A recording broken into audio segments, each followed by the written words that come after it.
a game changer. I'm a risk taker. Hi, my name is Antosiel from PHCR2. I am from Singapore and I am participating in Closed Space Rescue U19. My experience with robotics is that I've been, for a few years, introduced to Closed Space Rescue 3 years ago and now in the finals of RoboCup Asia Pacific. The mission is to collect the colored objects scattered around the map and deposit them to the respective area while avoiding traps, walls and borders.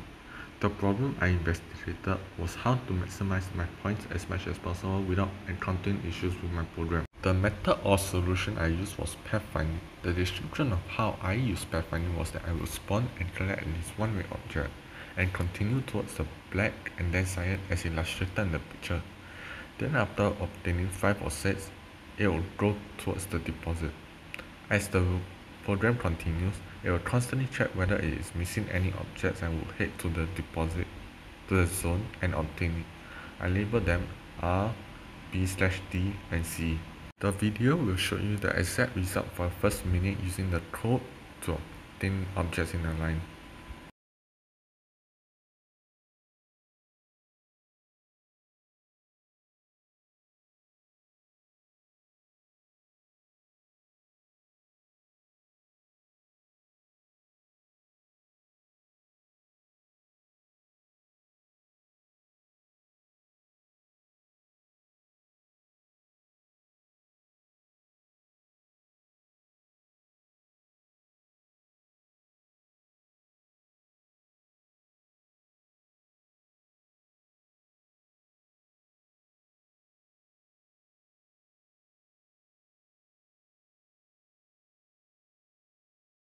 As you can see, I can obtain RRGGBB or RGB within the first minute, which led to a super object spawning, and I used this code to help me collect different objects I was missing. Conclusion, it works decently well for the first few minutes, but after that it will need touch up at wall avoiding and traps, and more. The challenge mission is to code the robot to collect and deposit the object like a real natural disaster occurring. Specific amount of time to collect as much as possible. Now, how to break this into mini tasks? Well, you just simplify it. How to code it and the methods you can use to code it, what you should be wary of, and what can be improved on. Now, even completing all of this, you may ask, will the mission really be complete? Yes, it is complete, but there's always different obstacles to overcome. AI algorithms that I use to help my program are compass tracking, compass avoiding, RGB zone prioritization, and curve movement. How I allocated the algorithm is shown on the table, where object depositing is with zoning and compass tracking, while object avoidance is using compass avoiding and curve motion. I use the debug function during the run as to identify which current action causes the issue before changing it. After assigning them, I will need to implement them. To do so, I use advanced conditions and actions. Most of the variable is created by using the variable creator function in the GUI. Implementation at first will cause a few major problems. Most would simply not see, and if your program is long, it is hard to identify.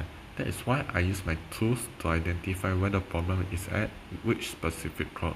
Here is my AI algorithm for my curve motion. I mainly use it for walls and borders. So as the flowchart shows, if distance is shorter than 5, it will reverse for 2 duration. If it's less than 10, it will still move forward, but the turn is more sharper, and if it's less than 15, it will turn decently as a preemptive measure to avoid the wall. The same with the void to avoid getting stuck. Debugging. After I implement it, I noticed that the robot doesn't go as how I would have imagined it to do, due to its turning value. Since sometimes the turn may react too slow or the reverse may be too little, it causes the robot to be stuck. Now, I wouldn't call this a bug, but issue that needs to be solved. Now, how I debugged it was to check which part of the algorithm caused the issue before trial and error test it till I get decent value that it will not have any tiny flaw. As the program runs, my strategy was to try and collect objects from various places Since I am running my code at a different day from the prelims, my code may not show how I would expect it to be.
In conclusion, I feel that my result was decent during the preliminaries, as I didn't try to do anything hard or mentally challenging, and it adds more of a basic program than a complex program, and that it could be used for all the various maps. At first, my initial strategy was to stay at the double points area every time the robot collects an object, but I found out that that's too time consuming, so I changed my strategy up. If I were to do the same challenge again, I would have added a proximity program that will help me identify which deposit zones are closer than setting up zones and specific deposit destination. I've learned how to strategize, implement, and adjust to the constantly changing maps and challenge.